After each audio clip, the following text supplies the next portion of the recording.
Hello friends, मैं फुरकान अंसारी एक बार फिर से आप सबका यूट्यूब चैनल आईटी मंच में स्वागत करता हूं। साथियों, इस वीडियो में जो कि वेब टेक्नोलॉजी सब्जेक्ट का दूसरा वीडियो है, इसमें आज हम जावा स्क्रिप्ट के कैरेक्टर सेट के विषय में बात करने वाले हैं।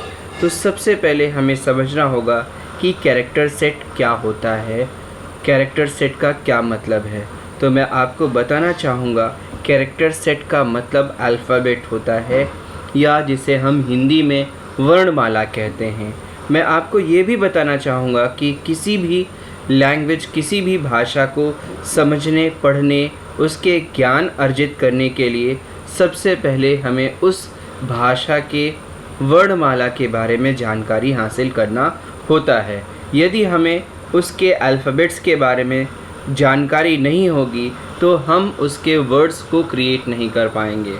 पता ये चलता है कि सबसे पहला स्टेप किसी भी लैंग्वेज को समझने के लिए उसका कैरेक्टर सेट या अल्फ़ाबेट होता है। जो अल्फ़ाबेट्स होते हैं वो सिंबल्स होते हैं। आपके अलग अलग लैंग्वेजेस में ये अलग अलग तरह के बनावट के, अलग अलग तरह की आकार के सिंबल्स होते हैं। जैसे अगर आप अंग्रेज़ी की बात करें तो यहाँ पर अंग्रेज़ी में आपके पास A to Z अल्फ़ाबेट्स हैं। इसी तरह से हिंदी, दूसरी और भी लैंग्वेजेस के में आपने देखे हैं कि बहुत सारे अल्फ़ाबेट्स होते हैं। शुरुआत हमें वहीं से करनी होती है। तो इसी प्रकार से जावा स्क्रिप्ट को अगर हमें अच्छे से समझना है, इसके बारे में डिटेल में जानकारी लेनी है, तो हमें इसके अल्फ़ाबेट्स के बारे में समझना होगा। तो आइए सबसे पहले देखते हैं कि यहाँ पर जावा स्क्रिप्ट किस प्रकार के कैरेक्टर सेट को सपोर्ट करता है। यानी कि यहाँ पर आपके पास कंप्यूटर में, प्रोग्रामिंग में सबसे पहले हमें समझना होगा कि what is Java script character set. What is Java script character set. तो मैं आपको बताना चाहूँगा कि यहाँ पर पहला पॉइंट आपका लिखा है, JavaScript supports Unicode character set. What is Unicode character set. आपके दिमाग में ये क्वेश्चन ज़रूर से अराइज होगा कि ये यूनिकोड क्या है। तो आपको दूसरी स्टेप में, दूसरे पॉइंट में बताया गया है कि Unicode is superset of ASCII and Latin and supports virtually every written language used on the planet। तो मैं आपको बताना चाहूँगा, यूनिकोड का मतलब होता है यूनिवर्सल कोड। यूनिवर्सल कोड जो होता है वो आपका एक ऐसा कोड है जिसमें दुनिया भर की बहुत सारी लैंग्वेजेस के अल्फ़ाबेट्स के लिए कोड डिफ़ाइन किया गया है।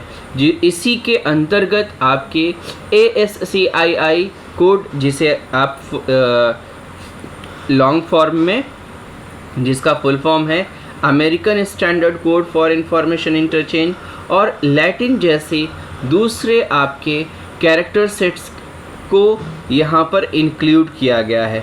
मैं आपको बताना चाहूँगा, इंडियन रीजन का जो हमारा कोड है वो आपका ISCII है, Indian standard code for information interchange. मैं यहाँ पर आपको ये भी बताना चाहूँगा कि Indian standard code for information interchange के अंतर्गत हिंदी और हिंदी से मिलती जुलती जो भी भाषाएं हैं, उनके जो सिंबल्स हैं, उनका न्यूमेरिक कोड डिफ़ाइन किया गया है। ये सब आपके यूनिकोड के अंतर्गत आते हैं। अगला पॉइंट आपने यहाँ पे लिखा है, Unicode character set is used for internationalisation. Internationalisation का मतलब ये हुआ कि आप देखते हैं, मैं आपको एक एग्ज़ाम्पल के माध्यम से समझाने की कोशिश करता हूँ कि आप एक ब्राउज़र बहुत ही फ्रीक्वेंटली यूज़ करते हैं, गूगल क्रोम, या दूसरे बहुत सारे आपके पास ब्राउज़र्स हैं। आपने कहा कि अगर हम यहाँ पर गूगल का होम पेज ओपन करते हैं तो आपको एक लैंग्वेज सेलेक्ट करने का ऑप्शन आता है। आप आज के समय में अगर अंग्रेज़ी यूज़ कर रहे हैं अपने ब्राउज़र पर, तो हिंदी को भी सिलेक्ट कर सकते हैं। दूसरी और भी बहुत सारी लैंग्वेजेस हैं जिन्हें आप जानते होंगे, उनको सेलेक्ट करके उस भाषा में गूगल क्रोम वेब ब्राउज़र पर आप काम कर सकते हैं। इसी प्रकार से जैसे हम इंडिया में हैं, इंडिया की बात कर रहे हैं, दूसरी कंट्री के लोग शायद इसी प्रकार से अपनी भाषाओं में इन वेब ब्राउज़र्स का इस्तेमाल करके काम कर रहे होंगे या काम करते होंगे।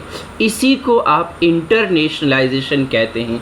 प्लेटफॉर्म एनवायरनमेंट आपका एक है, एक ही जैसा है, परंतु उनकी भाषाएं आप बदल सकते हैं, उनको अलग अलग रीजन में अलग अलग जगहों पर उनके हिसाब से लैंग्वेजेस का इस्तेमाल कर सकते हैं।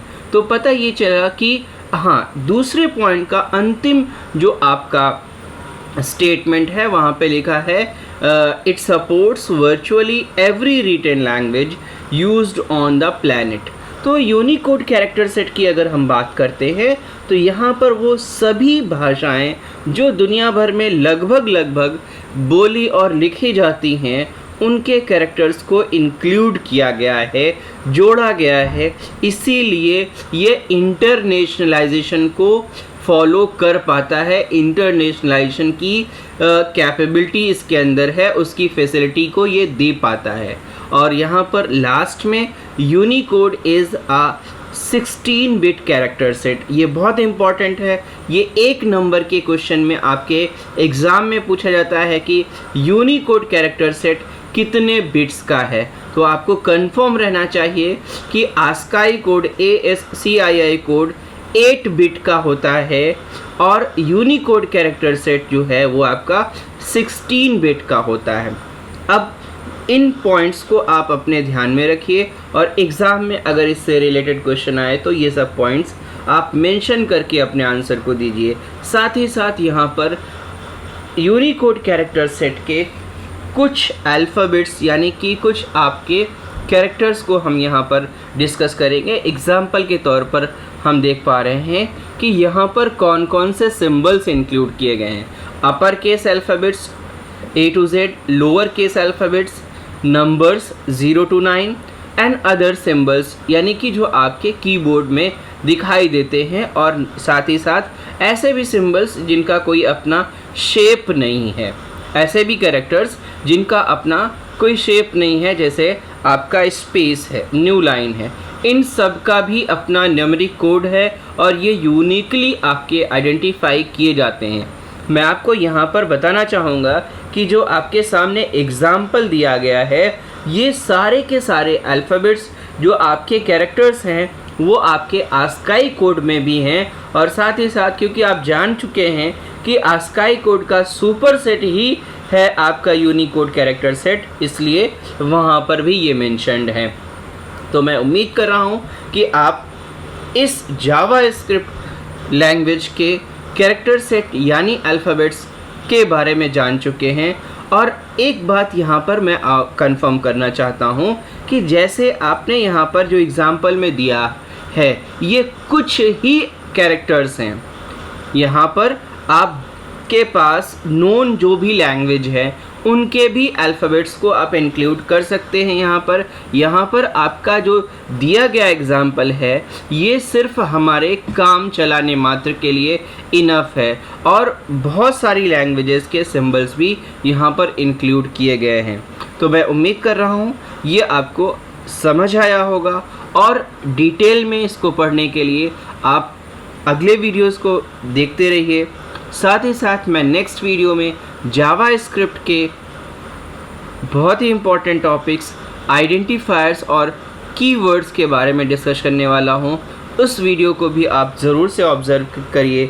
और अगर अभी तक आपने मेरे चैनल को IT मंच को सब्सक्राइब नहीं किया है तो ज़रूर से सब्सक्राइब करिए और बेल आइकन को ज़रूर से प्रेस कर दीजिए ताकि न्यू वीडियो का नोटिफिकेशन आपको मिलता रहे। साथ ही साथ अपने दोस्तों को भी ये वीडियो शेयर करिए ताकि उन्हें भी अच्छी जानकारी मिल सके। Thank you all of you.